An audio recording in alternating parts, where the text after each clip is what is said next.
Buenos días, buenos días. Estoy esperando aquí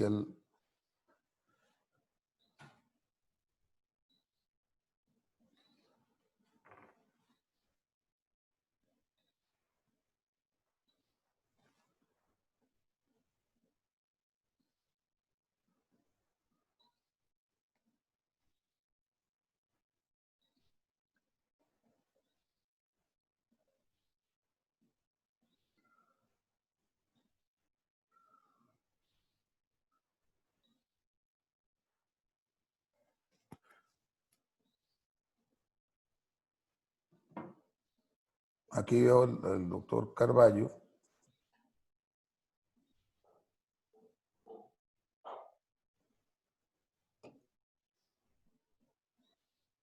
Ok, creo que ya estoy. Emi Aló, aló, Carballo aló. aparece, ¿no, profesor?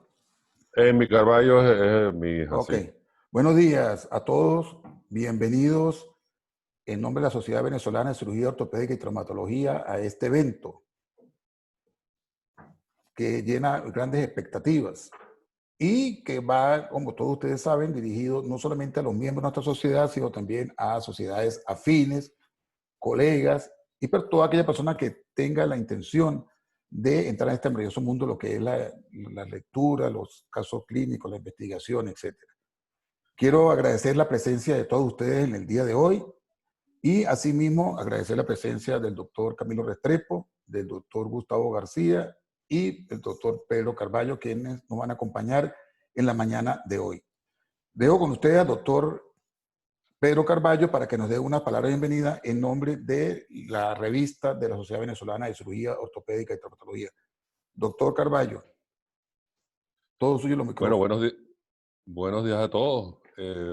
Muchas gracias al doctor Cárdenas y realmente felicito la iniciativa de la actual directiva promoviendo este tipo de eventos, que a pesar de la dificultad que estamos viviendo de aislamiento por estos avances de la tecnología, podemos aprovechar de tratar de mantenernos al día.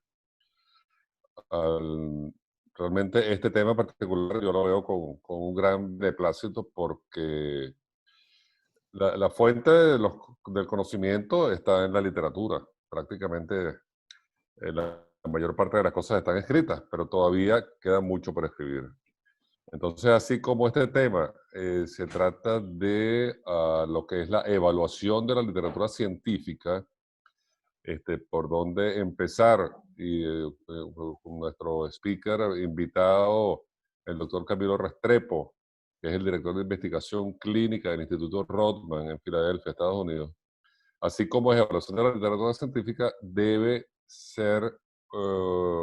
significar un estímulo para la investigación y producir artículos científicos a ser enviados a la revista de nuestra sociedad, que en la actualidad estamos haciendo un esfuerzo muy importante para rescatarla, ya que tenía 5 años que estaba en compromiso no cumplido con los miembros de la sociedad y estamos trabajando en eso, tratando de ponerla al día y eventualmente planteándonos unos niveles de exigencia en términos de admisión de los artículos recibidos, hacer que nuestra revista sea una publicación de referencia y que los miembros de la sociedad se sientan motivados a publicar en ella. Así es que muchas gracias al doctor Restrepo por acompañarnos en la mañana de hoy, dándonos guías en cuanto a lo que es esta evaluación de la literatura, pero que al mismo tiempo sería una guía para a la hora de uno querer escribir una publicación, saber qué cosas van a ser observadas a la hora de ser recibidas por el lector. Así que de nuevo, muchas gracias a todos los asistentes y al doctor Restrepo particularmente por su apoyo y compañía.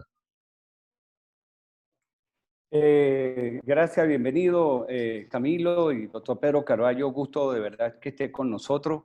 La idea de presentar a Camilo, que gustosamente ofreció su tiempo y su mañana para compartir con los venezolanos y toda la comunidad ortopédica latinoamericana, es la experiencia que él tiene en el Instituto Rodman y bien llevado a cabo por el doctor Camilo Restrepo con toda la investigación que significa el Instituto Rothman como número uno, yo diría, en el mundo de todo lo que es investigación y publicaciones ortopédicas. Ya el doctor lo presentó, Camilo, estás en tu casa, tú tienes tu corazón venezolano, espero que sé que nos va a gustar, aunque el tema es un poquito para algunos tedioso, pero la epidemiología y las bases de la educación científica tienen que ser evaluando la literatura, y así como lo dijo el doctor Pedro Carballo y el doctor René Cárdenas, la idea es que continuemos formando a los que vienen y que levantemos la investigación en Venezuela. Adelante, doctor Camilo Restrepo, bienvenido. Bueno, muchas gracias al doctor Cárdenas, al doctor Carballo, Gustavo, mi gran amigo. ¿Me están escuchando? Perfecto. Sí, perfectamente. Perfecto. Gracias.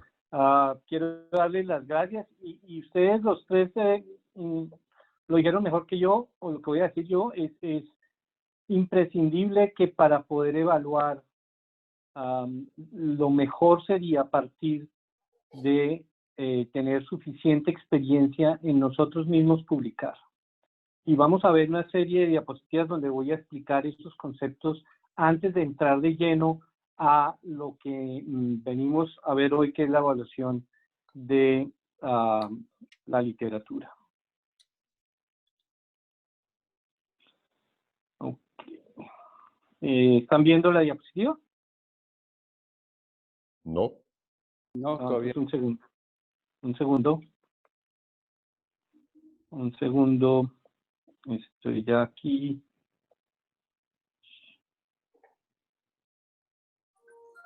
Ahora sí. ¿Sí? ¿Ahora sí? Sí, ahora sí, perfectamente, gracias.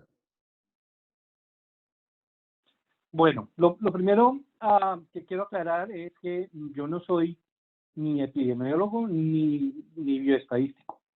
Soy cirujano ortopedista, trabajo hace muchos años en rodilla y cadera y llevo 15 años en el departamento de investigación clínica del Instituto Rothman. Y actualmente pues, soy el director de esa sección de la investigación clínica en el instituto. Hay unos conceptos de los cuales quiero hablar hoy porque son importantes entenderlos para que entendamos por qué no voy a nombrar una serie de cosas que la mayoría de pronto ustedes están esperando que vaya a hablar de ellas durante esta charla hoy. Y esto sirve simplemente como de marco para que entendamos por qué no se utiliza.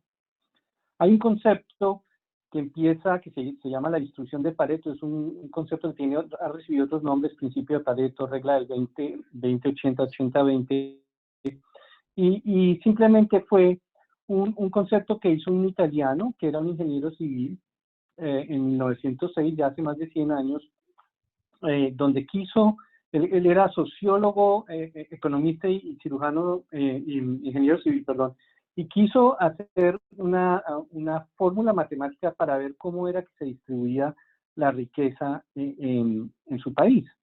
Y encontró que siempre tenía una distribución que era similar a lo que él denominó el 80-20. Y es que el 80% de la riqueza está solamente entre el 20% de la población y el restante 80% de la población tiene el restante 20% de la riqueza en eso.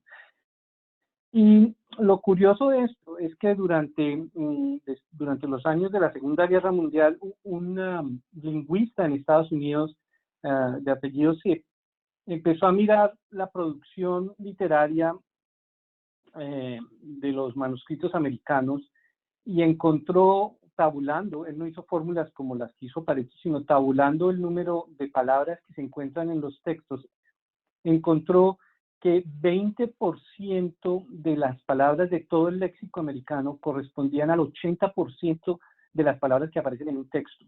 Y entonces empezó a mirar si era lo mismo en alemán y empezó a hacer la tabulación en la literatura alemana y la tabulación en la literatura de Cervantes en España y encontró lo mismo. Por lo tanto, es un fenómeno que sucede también a nivel intelectual. Últimamente también después han venido otras series de ingenieros que están hablando sobre manejos de fórmulas en las cuales se habla de una ley o una fórmula que dice cómo se adhieren moléculas a otras moléculas de una manera preferencial. Y generalmente esas moléculas se van adhiriendo a la molécula más grande y por ende las moléculas grandes terminan siendo más grandes que las moléculas pequeñas.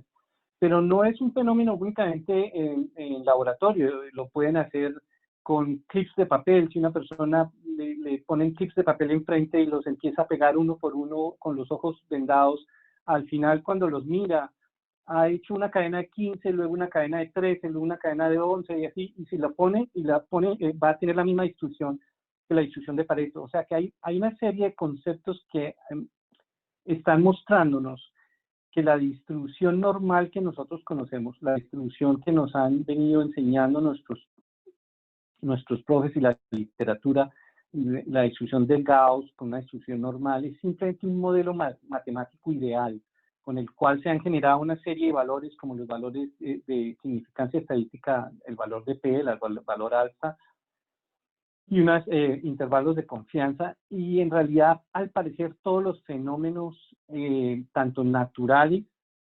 como intelectuales, siguen más bien una distribución de Pareto y no una distribución normal. Y es así, por ejemplo, como las masas de los planetas siguen esta distribución. IBM se dio cuenta que el 20% de las consultas, el 80% de las consultas que recibían para sus problemas de tecnología podían resolverlas solamente con el 20% de las herramientas que tenían. Y lo mismo lo hizo cuando empezaron a mejorar la parte de la ingeniería técnica automotriz. Se dieron cuenta que con el 20% de las herramientas que se tenían podían mejorar el 80% de los casos de los carros, y eso los hacía más eficientes para mandar las herramientas desde Stuttgart a otras partes del mundo por parte de la Mercedes. Y la medicina no es lejana de esto. La medicina, nosotros sabemos todos que la principal consulta es el dolor de espalda, el dolor lumbar, y que afortunadamente nosotros solamente vemos en el 80% de la población 20% de las enfermedades conocidas, y el otro 80% de las enfermedades conocidas solo le ocurre, gracias a Dios, a un 20% de la población restante. De lo contrario, la cosa sería increíblemente difícil. Todo eso es para entender que la distribución, ya sea fenómeno natural, extraterrestre, como decir los planetas, o dentro de los fenómenos naturales de la Tierra, inclusive los fenómenos intelectuales, siguen más una distribución que no es la distribución a la que nos han querido acomodar durante muchos años los bioestadísticos, que simplemente es un modelo matemático ideal. Cuando se habla de evaluación de la literatura, obviamente hay que hablar, como siempre, de la pirámide de evidencia. No nos vamos a demorar mucho en esto, sabemos que existen varios niveles, pero curiosamente la distribución de esa información también sigue una distribución de Pareto, en donde el 80% de lo que se tiene son de nivel muy bajo, 3 y 4, y solamente un 20% menos son de nivel 2 y 1. Ahora bien, con respecto a lo que hablaba el doctor Carballo y el doctor Cárdenas, para poder evaluar es preferible tener un cierto conocimiento, un bagaje un poco más amplio que simplemente una idea y querer ver qué es lo que esa idea nos da. Y esto se sigue bajo un precepto que nosotros llamamos la regla del 25%. Y esto es simplemente que la comunicación verbal es sumamente divulgada, la divulgan los grandes profes que tuvimos nosotros y todavía lo hacen. Y como ellos lo divulgan, muchas personas a veces no se atreven a interrogar si lo que está siendo divulgado es cierto. Y el problema que tiene la comunicación verbal es que si habláramos de cuánto conocimiento yo puedo adquirir, no adquiero más de un 25% como óptimo, con un sesgo de la información que me está siendo aportada muy alto. Y obviamente no puedo retener mucho. Pero la comunicación escrita es muy importante porque ya las cosas se ponen más o menos a la mitad. Tengo mucho más conocimiento, el sesgo es menor que con la comunicación verbal, tengo mejor retención, y la divulgación obviamente es mucho más alta también. Pero cuando hago investigación propia, el conocimiento ahora es mucho mejor. Y es tal vez lo máximo que voy a adquirir. Parece absurdo, pero nadie tiene el 100% del conocimiento. Lo máximo que podemos adquirir, más o menos siguiendo esta regla del 25, es un 75%. Pero tiene mucho menos sesgo, la retención es muy alta. Desafortunadamente la divulgación no es muy alta cuando hacemos nuestra investigación propia, a menos que empecemos a publicar. Todo esto únicamente para decirles a ustedes que cuando alguien quiere hacer una evaluación de la literatura, si ha hecho investigación previa, le es más fácil. Pero si no la ha hecho, porque no todo el mundo puede hacer investigación, lo máximo que debieran siempre hacer es leer, leer, leer, porque no hay otra forma. Ahora vamos a lo que vinimos. La evaluación de la literatura científica empieza porque o hay una observación o un paciente me hace una pregunta o simplemente porque tengo una inquietud científica. Y nosotros tenemos unos módulos en donde a nuestros fellows que llegan a hacer investigación en el instituto les damos unas charlas que hoy he tratado de resumir en 20 minutos, charlas que damos en 6 horas. Pero para empezarlas, siempre decimos que para hacer investigación, evaluación de la literatura debemos hacer una pregunta basada en aquello que estamos buscando. Y es muy importante porque existen unos criterios, los cuales vamos a ir muy rápido, y unos métodos para encuadrar una pregunta de investigación, la cual es la que vamos a utilizar cuando estamos haciendo la evaluación de la literatura. Esto vamos a ir muy fácil, en los criterios de Finner, que si es factible, que si es interesante, que si es novedoso y nos aporta algo nuevo, que si es ético, lo puedo hacer en los pacientes o va a ser muy riesgoso y de pronto no lo puedo hacer, y que si es relevante porque lo que voy a buscar va a hacer una diferencia o no. Y esto simplemente previene que yo inicie un estudio que de pronto no lo puedo terminar porque es muy costoso o no puedo hacerlo porque me llevaría 10 años, o hacer una investigación que muchas veces no es necesaria. Pero el criterio para formarse la pregunta es más importante, y es mirar la población a la que vamos a hacer la pregunta, qué tipo de intervención vamos a hacer, si es nueva, si es experimental, si no es lo estándar que usamos, contra qué lo vamos a comparar, cómo vamos a ver si los resultados que obtenemos nos responden la pregunta, y si el tiempo en que lo usamos es adecuado. No vale la pena hacer una pregunta y hacer un estudio de dolor postoperatorio por 2 años. ¿Para qué quiero seguir pacientes a 2 años si el dolor postoperatorio de pronto solamente lo quiero mirar en las primeras 3, 4, de pronto hasta 6 semanas, pero no más? Ahora sí, finalmente a lo que queríamos llegar. La evaluación de la literatura se hace también con otro acrónimo que en la literatura americana se conoce como el PPICONS, pero en español es básicamente lo mismo. Es un problema, es un paciente o población, una intervención, contra qué la voy a comparar, observar los resultados, el número de sujetos, y en inglés la estadística es con S, pues por eso aquí está con la S minúscula y la palabra de estadística. Pero si ustedes se fijan, el criterio PICOR es básicamente el criterio PPICONS. Ahora bien, miremos esto.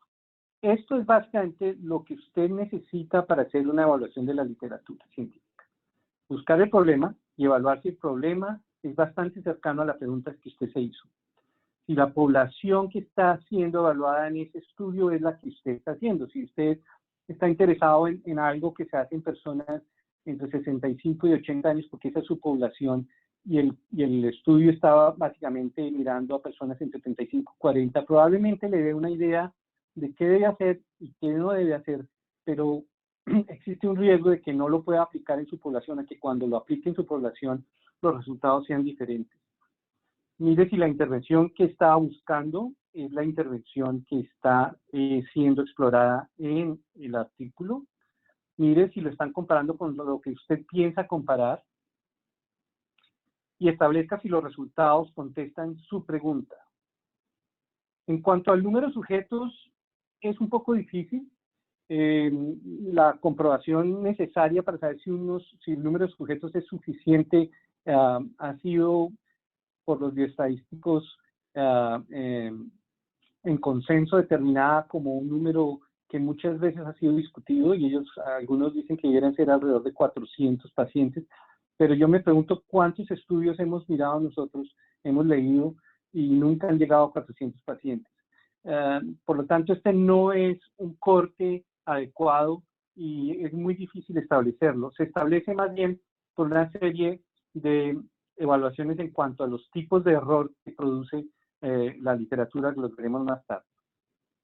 Y finalmente la estadística. Muchas de las personas se enfocan en la estadística para evaluar la literatura y resulta que en realidad solo se necesitan unas herramientas mínimas y las vamos a ver aquí, las vamos a ver un poco más despacio porque es finalmente lo que queremos ver hoy en la charla, pero no nos debemos dejar llevar por una serie de conceptos que nos deslumbran muchas veces y debemos de volver a la básica y utilizar esos conceptos de los cuales vamos a hablar. El primero es la rata de eventos por grupo y es simplemente cuál es el porcentaje de eventos que suceden entre el grupo que estoy mirando. Entonces, cuántos pacientes se me mejoran con un tratamiento, entonces tengo un denominador y un nominador, o cuántas complicaciones obtuve cuando hice una intervención. Lo mismo es un numerador y un denominador. Y es lo más importante porque aquí todo nace. Y si no están escritos, ustedes los pueden obtener cuando están leyendo el abstracto o cuando están leyendo el manuscrito completo. Después viene una de las herramientas más importantes, que es el riesgo de reducción absoluto. Y simplemente es la diferencia entre el riesgo, digamos, en el grupo que hice la intervención y en el grupo en que fue el control y no hice ninguna intervención, o entre el grupo en que hice la intervención A y la diferencia con el grupo de intervención B. Después viene lo que se llama el riesgo de reducción relativo. Y el riesgo de reducción relativo es un porcentaje de reducción de dicha diferencia de rata de eventos. Y por último, y tal vez el más importante de todos, es el número necesario a tratar. Y el número necesario a tratar no es un porcentaje, es un número que dice cuántos pacientes yo debo tratar para prevenir un resultado adverso o cuántos pacientes yo tengo que tratar para obtener un beneficio en un paciente, no más. O sea, cuántos pacientes debo tratar para obtener beneficio en un solo paciente. Quiero hacer énfasis porque aquí lo más importante es que el riesgo de reducción relativo es una fórmula utilizada muy ampliamente en las publicaciones de más alto impacto y en la literatura científica en general. Y en realidad, si ustedes reúnen a varios bioestadísticos y les dicen que les explique qué significa el porcentaje de reducción, van a obtener que casi ninguno va a estar de acuerdo en la interpretación.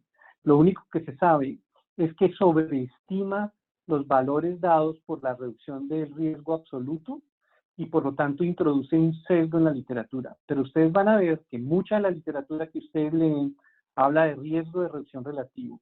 Los riesgos relativos deben, si no pueden adquirir nada más de la charla de hoy, deben ser ignorados.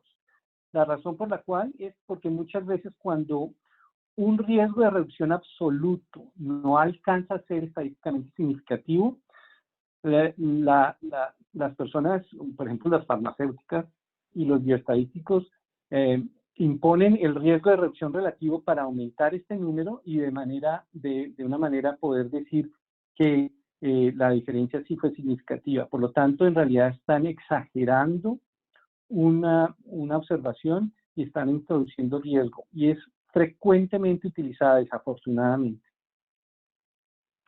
Aquí hoy que estamos hablando de COVID, por ejemplo, si miramos cuál es el riesgo de reducción relativo, por ejemplo, si yo utilizo hidrocloroquinina para prevenir complicaciones severas por el COVID, pero también si miro a cuántas complicaciones, como ejemplo arritmia o inclusive muerte cuando utilizo quinina para este mismo efecto, voy a encontrar que los riesgos relativos son sumamente altos comparados con los riesgos absolutos y los números necesarios a tratar, como lo vamos a ver más adelante, tienen Tienen ser, estos valores aquí son ficticios, no son basados en ninguna literatura, pero es simplemente para demostrarlo.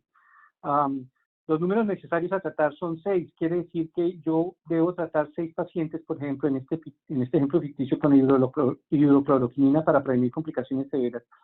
Pero también me están diciendo que si trato 5 pacientes con hidrocloroquina, uno de ellos va a tener arritmia o muerte. De nuevo, esto es solo ficticio. Lo que quiero es que entiendan el concepto de cómo se usa y qué es lo que debemos utilizar. Por lo tanto, debemos dejar de lado los riesgos de reducción relativos. El número necesario tratar es tal vez una de las herramientas más importantes porque introduce una serie de conceptos que vamos a ver en la siguiente tabla, pero lo que quiero que ustedes recuerden son 2 conceptos de esto. Uno, que cuando yo busco cuántos pacientes necesito tratar para que un paciente se me beneficie, el resto de esos otros pacientes estuvieron sometidos al riesgo y al costo de ese tratamiento. Entonces, no lo olviden. Es un número sencillo, le da mucha información, y parte de esa información es saber que el resto de los pacientes que no obtuvieron ese beneficio estuvieron sometidos al riesgo. Y en general, entre más bajo este número, mejor, pero tiene un asterisco y lo vamos a ver más adelante por qué. Nuevamente, aquí lo vamos a ver. El número a tratar tiene la posibilidad de que cierto tratamiento beneficie a un individuo y solo un individuo. Demuestra riesgos de efectos adversos. Puedo empezar a hacer evaluaciones de costo-eficiencia y puedo tener una perspectiva si el tratamiento es razonable. ¿Y qué es razonable? Ahí es donde la cosa es un poco difícil. Uno sería ideal. Si cada paciente que yo trato, uno se beneficia, sería lo ideal, ¿cierto? Si yo necesito tratar 100 pacientes para que uno se beneficie, no sé. Pero si tengo que tratar 1000 pacientes para que uno se beneficie, probablemente no es razonable. Ahora bien, el número a tratar no es simplemente un solo número. Hay el número a tratar en realidad para tratamientos. Y el consenso es que debe ser un número bajo, como lo dije anteriormente, entre 5 y 10, entre más se acerque a uno mejor. Pero también existe el número a tratar, el número necesario a tratar para prevención. Prevención es un denominador más grande, es donde tengo pacientes no solo que reciben un tratamiento, sino pacientes que están siendo estudiados. Por lo tanto, ese número puede ser un poco más alto y considerarse bueno. Existe también el número necesario a tratar para screening, la S en inglés, que es hacer un tamizaje, y es cuando yo, haciendo un estudio, miro a todos los pacientes que potencialmente pudieran enrolar en un estudio y me acerco a ellos y les hablo sobre el estudio, y algunos entran en el estudio y otros no, pero esos que no entraron hacen parte del tamizaje y los ingreso como denominador.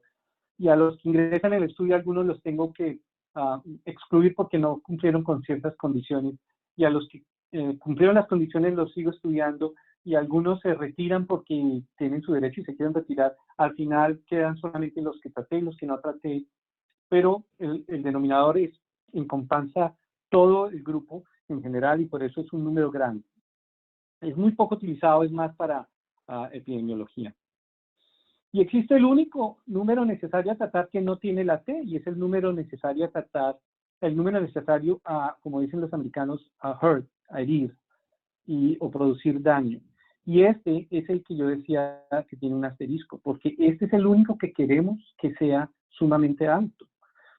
Yo quiero saber cuántos pacientes es necesario que yo trate para que uno termine siendo una complicación indeseada. ¿Cuántos pacientes quiero? Y lo ideal es que sean 500, 1000 pacientes.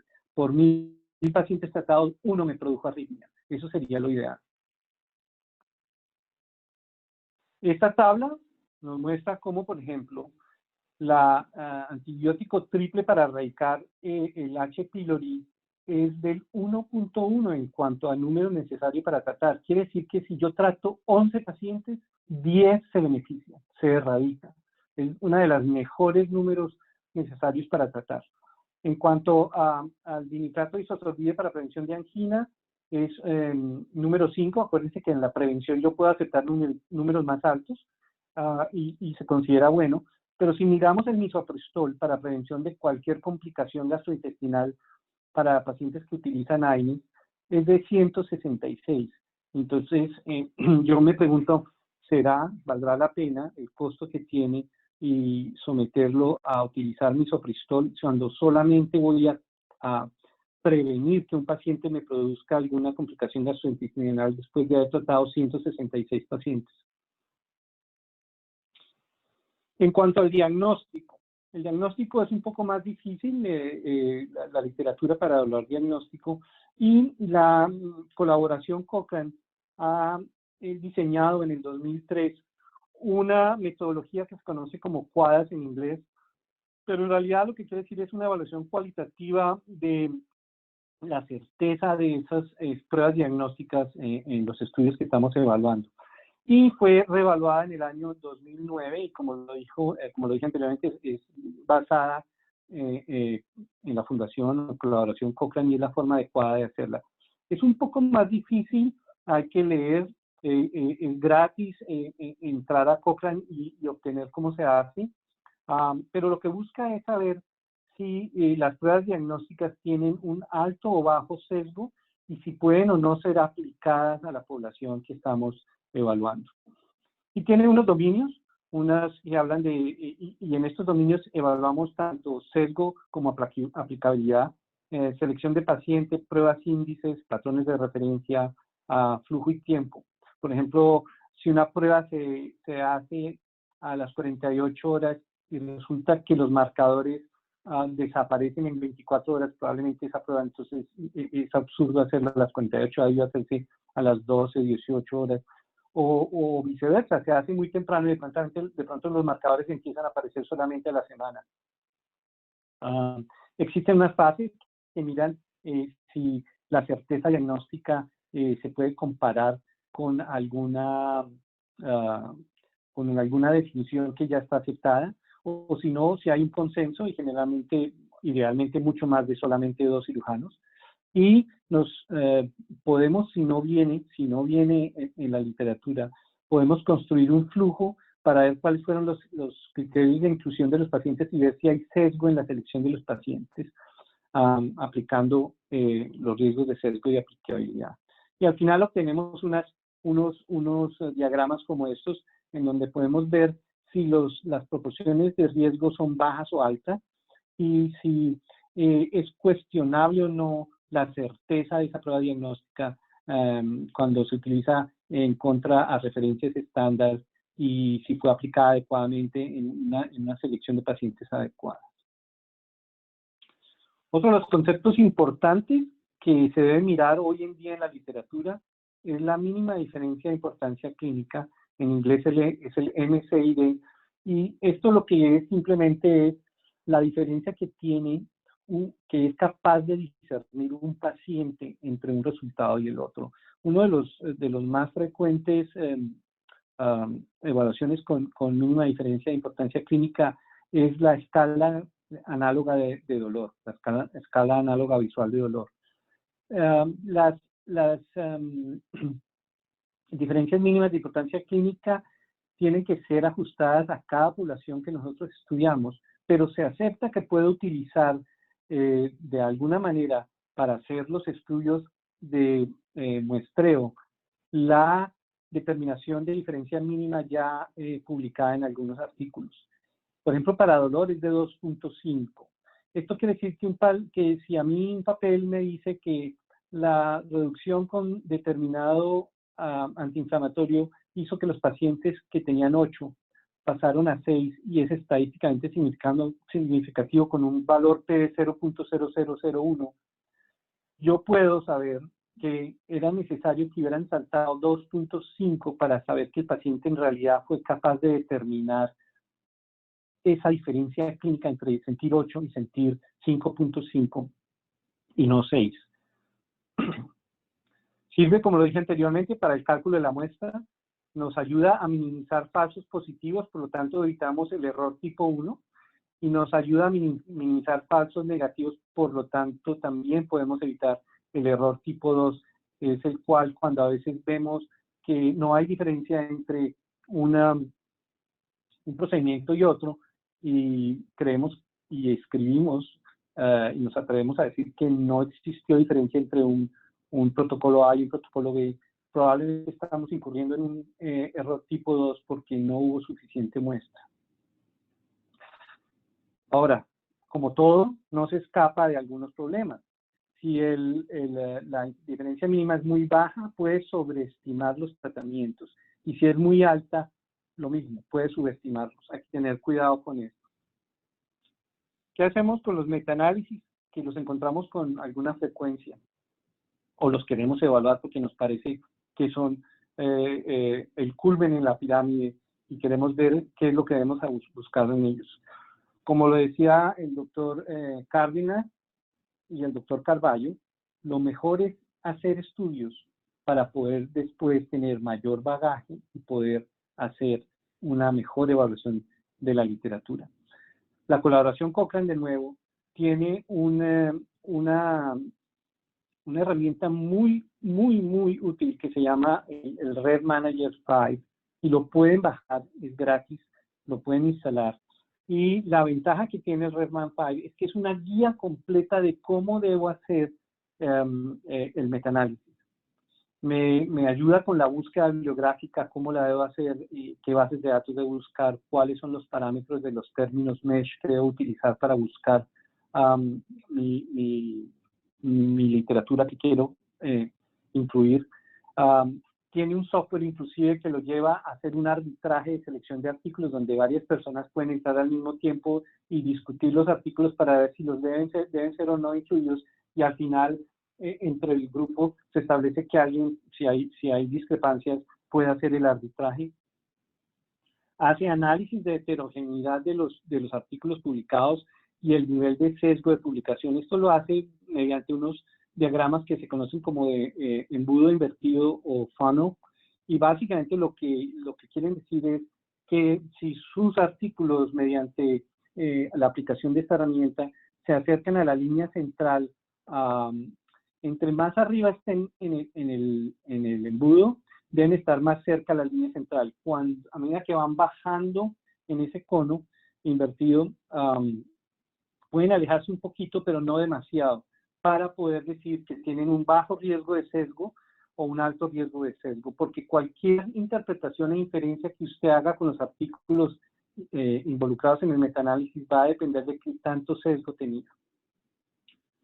Y finalmente, la interpretación que la hacemos con diagramas que se conocen o que se debieran conocer en español como diagramas de favorecimiento, se conocen como Foster plots. Aquí les traigo un metaanálisis hecho en el 2018 y lo traigo con varias razones. Una de las razones es que mi forma de enseñar muchas veces es mostrando cuando algo está siendo hecho de manera no idónea. No estoy diciendo que este sea un mal metaanálisis, pero no es un metaanálisis perfecto, porque creo que es la forma en que se aprende más que cuando el metaanálisis es perfecto y uno lo muestra y no tiene ninguna falla. Ellos utilizaron unas guías Prisma que cuando utilicen el Red Manager van a entender que las deben utilizar. Son unas guías para cómo se debe hacer el metaanálisis. Cuando son, en algunos lugares es mandatorio que se publique el protocolo que se está haciendo en una base de datos a la cual la gente puede ingresar y mirar. Aquí en este artículo muestran qué utilizaron, la Medline, Embase, la librería Cochrane, etcétera, etcétera, y hicieron análisis de heterogeneidad y demás. O sea, en realidad no estaba mal, las bases fueron buenas, pero entonces empezamos a mirar qué es lo que es esto.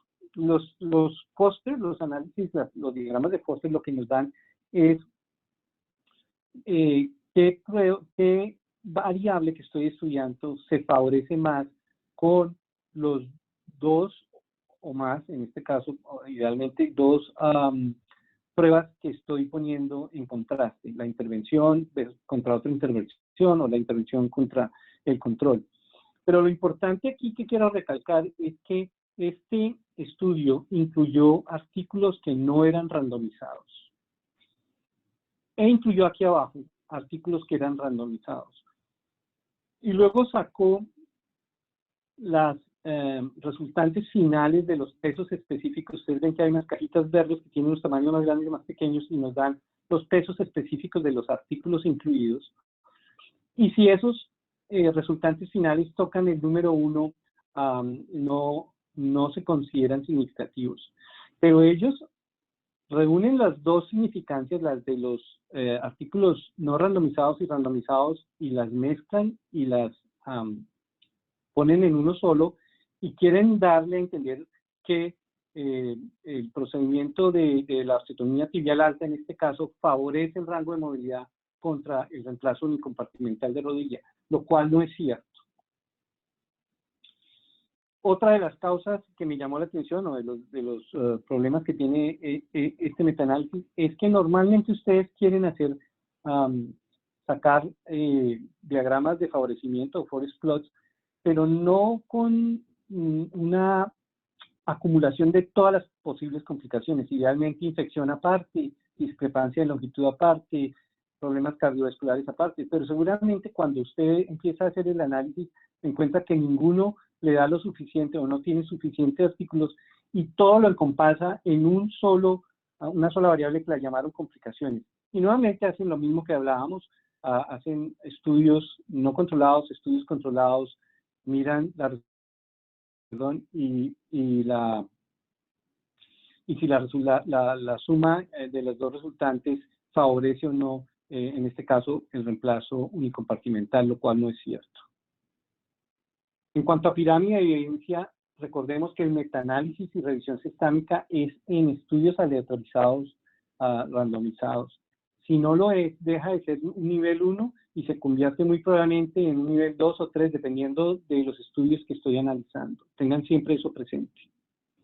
¿Qué más nos queda? Los registros. Los registros son una ayuda. Los más viejos tienen 40 años, los más recientes, buenos, tienen 14 años. Y tienen una cantidad de información que yo puedo mirar, pero lo que más me ayudan los registros es simplemente para ver qué ha pasado en los años en que esos registros han estado abiertos, entre el año, por ejemplo, aquí entre el año 2000 y el año 2016. ¿Cuál es el problema de los registros?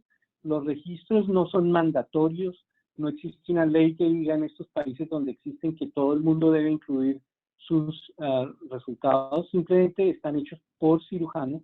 El cirujano que quiere aportar sus resultados los aporta, y si en un año determinado no quiere aportar los resultados, nadie le dice que por qué no y no los aporta. Por lo tanto, tiene ciertos sesgos porque no estamos viendo en realidad todo lo que pasa en Australia y en Nueva Zelanda y en Suiza, sino solamente en aquellos cirujanos que aportan sus resultados cuando los quieren aportar. Nuevamente, hay que mirarlos con ese ojo, hay que mirarlos y desmenuzarlos a lo que más pueda, siempre buscando qué información nos dan, pero recuerden, básicamente, para lo que yo más los utilizo o los recomiendo es para ver cómo han cambiado las cosas a través del tiempo. Por ejemplo, en esta muestra vemos cómo el registro sueco indica que en 1975 la cantidad de reemplazos unicompartimentales de rodilla era muy alta y ahora es muy baja. Y entonces nosotros nos preguntamos qué es lo que pasa en Sudamérica e inclusive en América, que estamos haciendo ahora más reemplazos unicompartimentales de los que hacíamos antes, y ellos que ya llevan 40 años están disminuyendo el uso. Entonces, por lo menos me sirve para hacerme una pregunta: ¿qué estamos haciendo bien o qué estamos haciendo mal? Y en cuanto a la pirámide de evidencia de los registros, en realidad por ser serie de casos y reportes no es más que nivel 3. La ODEP está de moda, la gente la quiere utilizar, la verdad yo no tengo ni idea dónde ponerla, y no soy la única persona, creo que hay muchas personas que consideran que no tiene cabida en la pirámide de evidencia. Los puntos que quiero es que el abstracto de resumen es con frecuencia suficiente para evaluar el artículo utilizando los parámetros que hablamos hoy de los PP-Icons. Busquen estudios relevantes para sus pacientes, pero también si es una persona académica y quieren mirar cosas de relevancia académica, miren otra serie de resultados y no los de morbilidad y mortalidad para sus pacientes. E ignore en lo más posible las reducciones relativas, porque sobreestiman e introducen un sesgo muy alto. Use los métodos para todo esto: búsqueda bibliográfica, presentaciones de conferencias, literatura de representantes farmacéuticos, noticias nuevas, como lo que estábamos viendo en los ejemplos de la hidrocloroquinina. Use el QUADAS para evaluar literatura diagnóstica. Use los metaanálisis, pero mire bien si los artículos analizados son de nivel 1 y evalúe si hicieron análisis de heterogeneidad y de sesgo. Y los registros úsenlos únicamente como complemento. Desafortunadamente, hasta en las revistas de mayor alto impacto, no todo lo que se publica es de alta calidad. Y estos conceptos, aunque no son nuevos, porque ninguno de los conceptos, ni el riesgo absoluto, ni el riesgo relativo, ni el número a tratar, que es el que más énfasis le hago que miren, no son nuevos, pero es una tendencia nueva en la cual los bioestadísticos y las revistas de alto impacto se están moviendo de soportar altamente sus evaluaciones en el valor P estadístico y en los intervalos de confianza. Muchas gracias.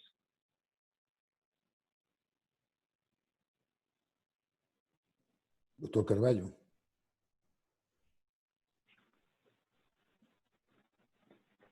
La verdad que ha sido una conferencia extraordinariamente interesante. Y de verdad que le damos las gracias al doctor Restrepo por este rato que compartió con nosotros, porque fue altamente ilustradora en esta materia. Si se me permite un par de comentarios muy breves, porque realmente, por supuesto, no tengo la autoridad del doctor Restrepo en el sentido de conocimiento formal sobre la materia. Simplemente son comentarios de un lego que tiene inquietud en este sentido, y que, bueno, le han asignado una responsabilidad con relación a lo que es la revista de la sociedad. Pero sí quería hacer un par de comentarios. Nosotros como médicos somos, se supone, que somos, debemos ser científicos y debemos tener una inquietud y saber entender que lo que inspira la investigación no es otra cosa sino una inquietud movida por una observación, la cual nos debería llevar a la curiosidad de buscar una respuesta. Y si esa respuesta no existiera, entonces lo interesante como científico sería buscar esa respuesta. De allí que la escritura de un artículo científico va, como muy bien decía el doctor Restrepo, a llevarnos a adquirir un mayor conocimiento sobre esa materia. Porque como muy bien él dice, nosotros compartimos experiencias particulares en los pasillos, pero lo que significa hablar, escribir sobre un tema implica que uno tenga que investigar sobre la materia. Es muy interesante porque nosotros tenemos una práctica médica, clínica, quirúrgica, que nosotros de tanto en tanto deberíamos sentarnos a preguntarnos si lo estamos haciendo bien. La única manera que nosotros podemos demostrar esto es revisar qué es lo que hemos hecho y hacer una revisión muy seria en cuanto a lo que son nuestros resultados. Bueno, allí hay una fuente de publicaciones, porque de pronto, wow, yo tengo 10 años haciendo las cosas de una manera determinada y resulta ser que cuando me siento a analizarlos, resulta ser que mis resultados no han sido todo lo bueno que hubiéramos querido.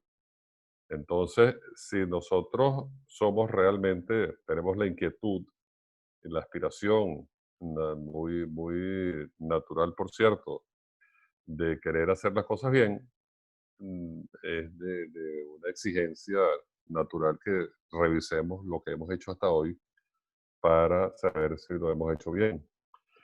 Y de allí, evidentemente, puede salir un artículo muy publicable. Hay una frase que no sé si alguien la ha dicho antes, pero mis residentes me han oído decirla, y yo lo quiero dejar como un compartir con el público que nos acompaña. Y mis residentes me han oído decir, el que no publica no existe.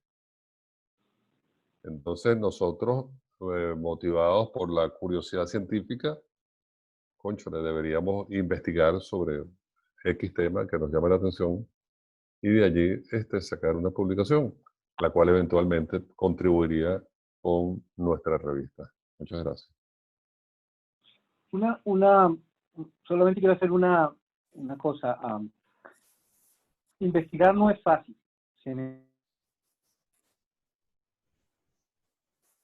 Tener un gusanito interno que le diga a uno que le gusta, que hay que hacerlo.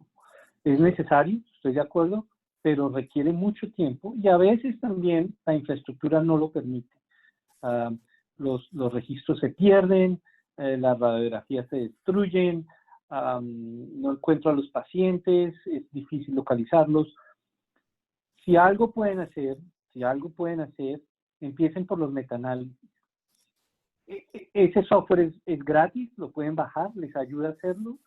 Lo único que requieren es tiempo para hacer el metaanálisis y empiezan a entender mucho más cómo se hace el metaanálisis, cuándo está bien hecho, de manera que cuando leen otros metaanálisis de inmediato, ustedes son capaces de detectar y decir, este metaanálisis tiene mucho sesgo, voy a terminarlo porque vale la pena terminar, leerlo y mirar qué es lo que está ofreciendo, pero pueden ser más juiciosos en el juicio, desafortunadamente, que le están aplicando a ese metaanálisis. Y eso es algo que sí pueden hacer todos. Pareciera de lo más difícil y relativamente, no estoy diciendo que es fácil, pero por lo menos si no tengo muchas limitaciones en cuanto a seguimiento de pacientes, radiografías perdidas, historia clínica, etcétera, etcétera, el metaanálisis es una forma de empezar y es una muy buena forma de empezar.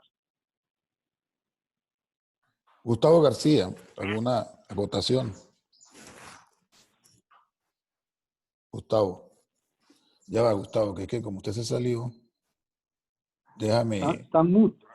Sí, porque fue que Gustavo tuvo una caída. Ya lo vamos a reactivar, Gustavo. Oye, gracias. Ya, listo. Lo que pasa, no me salí, me sacó el sistema. Mira. Bueno, ya habíamos hablado de eso. Mira, yo tendría algunas preguntas de Camilo, tú que tienes mucha experiencia y hemos visto, y lo hablaste ahorita, con el volumen de pacientes de las poblaciones para hacer un estudio. Y es verdad, y ya nosotros nos dimos un batacazo, y yo no sé por qué las revistas principales de ortopedia, el Journal de Hueso y Articulación, el Journal de Artroplastia, publican series de pocos pacientes. Y nos pasó con la metal recientemente. O sea, ¿por qué no hay los revisores o los editores, es donde quiero llegar? ¿Por qué el punto de comparación, ejemplo, para no aburrir, la supervivencia del polietileno con metal da 10 años y a los 5 años ya tenían las complicaciones con metal? ¿Por qué permiten publicar con el patrón de control de oro cuando está por debajo? Entonces tú te vas por la moda, porque si no estás con la moda, estás fuera del lote. Y es verdad, quisiera escuchar tu opinión con respecto a los volúmenes de la población. La realidad es un poco más oscura de lo que queremos. Y quiero que lo tomen en realidad con una mente muy abierta, no con una mente extremadamente crítica. Pero existen artículos que son invitados a los distintos journals. Están invitados cuando pasan un tamizaje de pronto como artículo que pudo ser un podium en la presentación en ACAS. Entonces termina siendo invitado al Journal de Artroplastia. Si el artículo pasó como artículo presentado en la infección musculoesquelética, la Sociedad Musculoesquelética de Infección en Estados Unidos, está invitado para ser parte del suplemento del CORE, del Clinical and Orthopedic Related Research, y así. 2, existe una gran y en realidad es de buena intención. Existe una gran empatía por aquellos que se toman el tiempo para ir a hacer un estudio en patología, en cadáver y en laboratorios. Y así es que vemos que publicaciones de 4 y 6 y 7 cadáveres con unos resultados que no son muy buenos, pero se publican con mucha frecuencia porque el grupo entiende, los editores y el grupo editorial entiende que el doctor dejó de operar y dejó de hacer consulta y se metió en el laboratorio de patología y hizo disección en 6 y 7 cadáveres y eso le tomó 7 meses. Y entonces existe una serie de empatía desafortunadamente y por eso también vemos artículos muchas veces de esta índole, pero que no aportan nada. O sea, lo que estoy tratando de decir es que el método no es idóneo, no es ideal y por eso vemos a veces que se cuelan, como decimos en Colombia, artículos que no debieran estar publicados. Doctor Carballo, ¿algún otro comentario? Bueno, no me queda más sino que como editor de la revista, invitar a todos los miembros de la sociedad a tener, dejar de ser de alguna manera sacatrabajos, darle otra perspectiva a nuestro trabajo. Obviamente, nosotros tenemos realmente el compromiso asistencial, que en el día a día es nuestro deber, pues. Pero darle otra visión a nuestro trabajo, que siempre va a significar un reto para hacer las cosas mejor. Y esto eventualmente nos va a llevar a ser mejores médicos, mejores cirujanos. Y de allí entonces tener una actitud como buenos científicos. ¿Cuántas veces no han pasado cosas o situaciones o experiencias que son inusuales y nosotros las pasamos de largo? La verdad es que nosotros vivimos arrollados por el día a día y la invitación es que le prestemos atención o nos detengamos un momento a prestarle atención a los hechos inusuales y como buenos científicos buscarle la explicación a ese hecho inusual y de no encontrar una respuesta, movernos a investigar el porqué de ese hecho inusual. Eso es un verdadero científico. Y lo ideal es que los médicos no deberíamos ser unos repetidores de las experiencias ajenas. Deberíamos ser regidos por un afán científico y esto nos llevaría a investigar y estas investigaciones eventualmente nos deberían llegar a publicar, a escribir el producto de esa investigación. Nuestra felicitación y agradecimiento al doctor Restrepo por esta estupenda charla. La verdad es que es de un nivel académico y una propuesta realmente profesional de análisis de todo lo que son las publicaciones. Nosotros no llegamos a ese nivel de calidad en nuestra selección ni en nuestro análisis de nuestros trabajos que aceptamos para publicación, pero debemos ir al deber ser, pues, buscando pues, un nivel de excelencia para que justamente nuestra revista adquiera un respeto deseable. Pues.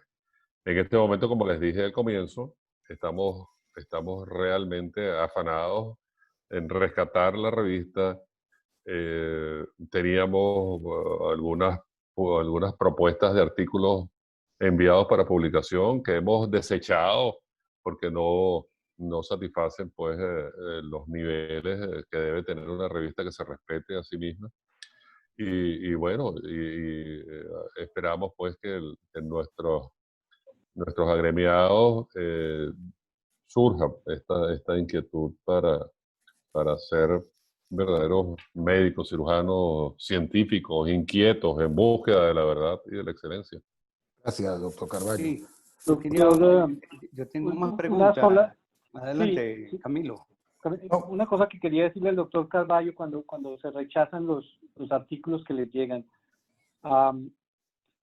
nosotros tenemos ya estudiado cuál es el porcentaje de tiempo utilizado en la producción de un manuscrito. Y cuando finalmente el artículo se envía, les mostramos a los muchachos, a los fellows, que tenemos una diapositiva donde les decimos felicitaciones. Ha completado el 33% del manuscrito. Porque ahora empieza la batalla, empieza el trabajo de cuando le regresa de los editores, cómo corrijo, qué debo adicionar. Mucha gente se desanima y no persiste. Y los que persistimos logramos no necesariamente pelearnos con los editores, pero aceptarles algunas cosas y demostrarles por qué otras no son posibles, y modificamos los manuscritos acordemente con esto y terminamos publicando. Por favor, no desanimen a la gente o que la gente más bien no se desanime cuando le rechazan los manuscritos. Sí, yo quería más preguntas para ti, Camilo, aprovechando que estás ahí, porque sabemos que es difícil. Una de las preguntas que tengo es, ¿qué opinas tú de los registros? ¿Los registros son buenos en cierta forma? Hoy los países, muchas comunidades organizadas, los suecos, Finlandia, Australia, ¿eso realmente te muestra una evidencia científica el registro? O sea, ¿dónde estamos parados? Sí. Porque cuando tú mides los registros puedes decir, bueno, si esto me fue mejor, ¿para qué voy a seguir investigando? Si ya tengo el tope de lo mejor, ¿sabes? ¿Qué opinas tú de eso? Seguramente se te cayó la charla cuando estaba hablando de registros. No, mentiras. Gustavo, Sí, no, seguramente sí, no lo escuché. Yo los uso, y la recomendación nuestra y todos los que hacemos academia y educamos nuestros fellows y los residentes, les decimos que los utilicen como complemento únicamente. La razón es que no son inclusivos en un 100%. No es mandatorio por un país que todas las personas y todos los cirujanos de ese país aporten sus resultados al registro. De manera que solamente estamos viendo los aportes de aquellos que quieren enviar su estadística, e inclusive ni siquiera es mandatorio que si tú que las tengas que mandar todos los años. Si en un año a alguien le fue mal y no quiere mandar, no estoy diciendo que eso pase, pero lo hace y no lo manda y no pasa nada. Claro. Pues los registros tienen mucho sesgo. Dos son fotos que estamos viendo. No hay seguimiento, no ha habido, nunca muestro si fueron randomizados, si están aleatorizados. Simplemente son fotos en el tiempo que dicen, en el año 2000 se me fracturaba los acetábulos tanto, y ahora en el año 2008 ya no se me fracturan tanto porque usé otra prótesis o lo que sea, pero también puede haber sido la experiencia y no la prótesis. No hay forma de que la información que te da un registro te sirva como evidencia para tomar decisiones. Y en la pirámide de evidencia, los registros nunca superan el nivel 3, jamás. ¿Ok? Otra pregunta, Ya. Gustavo. Otra pregunta. Reni, déjame Sí, una sí. sola pregunta y me No, salgo. tranquilo. No, estamos estamos en la fase de pregunta y respuesta, Gustavo. Por eso te estoy No, diciendo. mijo, porque exacto, oye, gracias, Reni, porque es que el internet está muy inestable donde estoy moviéndome de sitio. Mira, a Camilo, de nuevo, nuestros países, Latinoamérica particularmente, y lo acaba de decir el profesor Carballo, no contamos con los datos para hacer una buena recolección. No tenemos para hacer una buena recolección de datos. Pero, ya va, ok. Sí, seguro. Gracias. Ok, disculpe que estoy aquí en el área quirúrgica. Mire, la pregunta es, o sea, nosotros manejamos muchos estudios retrospectivos, porque vamos a las historias, pero la historia está mal llenada. Entonces, es un tema realmente, bueno, yo sé qué tipo de estudio tú aconsejas ahorita, viendo el nivel que tiene, pero qué queda para Latinoamérica si algunos países estamos invadidos por el comunismo y nos omiten información. Y bueno, esto cayó en política, pero ¿qué opinas tú de eso, Camilo? Mira, lo primero que hay que mirar en la pirámide de evidencia es que, y lo dice, fue como la segunda diapositiva, el 80% de lo que existe, y no solamente viniendo de Latinoamérica, de Europa, de Estados Unidos, es nivel 4, 3 y muy poco nivel, no se alcanza mucho en realidad nivel 2. El 80% es de bajo nivel. Y no es despreciable, Gustavo, para nada, para nada. Una de las cosas que te responde con mayor certeza esto que te estoy diciendo es que tú has participado en 2 de los consensos de infección, de infección periprotésica que hemos hecho en Filadelfia en el 2013 y en el 2018, y los consensos no son nada más que evidencia 4, porque simplemente se reúnen una serie de personas sumamente inteligentes con mucha experiencia, pero es su opinión. Al final es una opinión de expertos y ese es lo que más determina el nivel 4. Hacer estudios retrospectivos, no randomizados, puros retrospectivos, no son despreciables.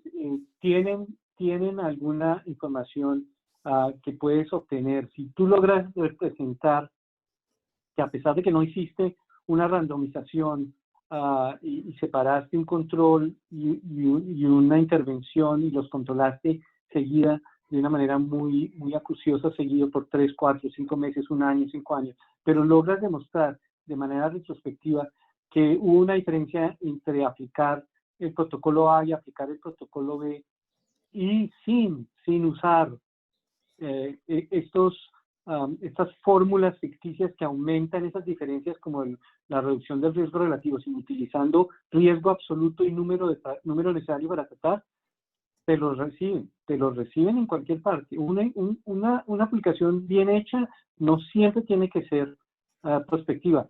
Nosotros en ese momento, yo todos los días tengo que mirar los números de trabajos que tenemos vivos en este momento. Tenemos 104 trabajos vivos en este momento y 97, wow. 97 clinical trials, los estudios que se hacen con que la farmacéutica nos patrocina, nos paga de alguna manera para hacer los estudios, son 97, y los no patrocinados, puros nuestros, son 104, y de esos 104, 14 son prospectivos, ¿ok? Y nosotros el año pasado publicamos 207 artículos. O sea, no son siempre prospectivos. Tratamos de que los retrospectivos sean de la mayor alta calidad posible y que